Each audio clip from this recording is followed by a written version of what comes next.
সামনেই এডিসি নির্বাচন আর এই নির্বাচনকে সামনে রেখে ইতিমধ্যেই ব্যাপক রাজনৈতিক প্রতিক্রিয়া তৈরি হয়েছে। বিশেষ করে বিগত বেশ কিছুদিন ধরে রাজ্যের মুখ্যমন্ত্রী প্রফেসর ডক্টর মানিক সাহাকে সামনে রেখে শাসক বিজেপি দল এডিসি দখল করার জন্য মরিয়া প্রয়াস জারি করে রেখে চলেছে। এরই অঙ্গ হিসেবে আজ বিজেপি দলের প্রদেশ কার্যালয়ে এক উচ্চ পর্যায়ের বৈঠক অনুষ্ঠিত হয়।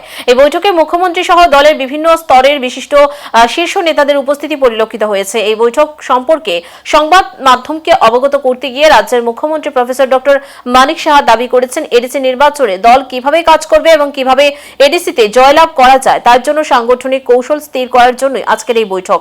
মুখ্যমন্ত্রী সহ অন্যান্য নেতারা যে আসন্ন নির্বাচন নিয়ে আশাবাদী, এই বিষয়টা আজকের এই উদ্বেলিত সভার শুরু থেকে শেষ পর্যন্ত পরিলক্ষিত হয়। এখানে উল্লেখ করা প্রয়োজন, বৈঠকে মুখ্যমন্ত্রী সহ বিজেপি দলের অন্যতম নেতা জনজাতি কল্যাণ দপ্তরের মন্ত্রী বিকাশ দেববর্মা, দলের প্রদেশ কমিটির সাধারণ সম্পাদক বিপিন দেববর্মা প্রমুখরা উপস্থিত ছিলেন।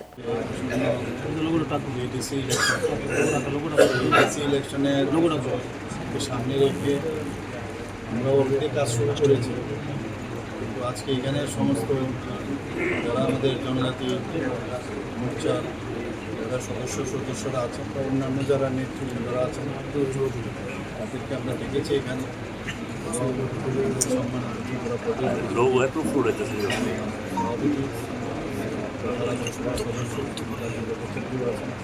আমাদের জনজাতি মোর্চার প্রেসিডেন্টও আমাদের সাথে আছেন এবং আমাদের ত্রিপুরা সরকারের মাননীয় মন্ত্রী বিকাশ দেববর্মা আমাদের সাথে আছেন এবং অন্যান্য যারা এমএলএ এবং ঠিক আছে প্রাক্তন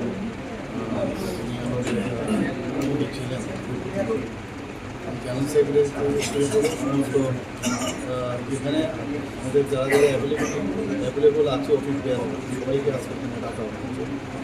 তো মেইন বিষয় হচ্ছে আমরা আগামী দিন আমাদের কী কী করা প্রয়োজন, কীভাবে আমরা ইলেকশন আমরা সেই বিষয়ে একটা পুরো আলোচনা আজকে এই ভবিষ্যৎ আজকে আলোচনা হবে।